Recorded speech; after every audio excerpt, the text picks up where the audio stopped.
ఈ ఎన్ఐఆర్ఎఫ్ ర్యాంకులో త్రౌట్ ఇండియాలోనే దాదాపుగా 30,000 ఇంజనీరింగ్ కాలేజెస్ ఉంటాయి ఇండియాలో. అందులో మాది 91 ర్యాంక్ వచ్చింది అనేది ఇండియా లెవెల్లో.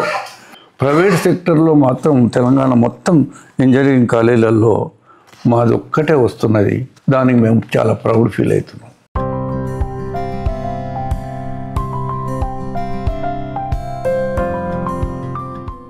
ఇక్కడ వరంగల్ అటువంటి ఒక రూరల్ సిటీలో ఇంత మంచి యూనివర్సిటీ పెట్టి దీన్ని బ్రహ్మాండంగా నడిపించి ఈ ఏరియా వాళ్ళందరికీ కాకుండా నేషనల్ ఇంటర్నేషనల్లో చాలామంది వేరే కంట్రీ వాళ్ళు ఉన్నారు.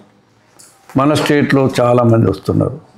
ఇండియా నుంచి చాలా బెస్ట్ స్టాఫ్ మా దగ్గర పనిచేసేందుకు వస్తున్నారు, వస్తాను. ఒక 4-5 ఏళ్ల క్రితం ఎస్టాబ్లిష్ చేసినటువంటి యూనివర్సిటీలో ఇటువంటి ర్యాంక్ వచ్చిందనేది మేము చాలా గొప్పగా ఫీల్ అవుతున్నాం.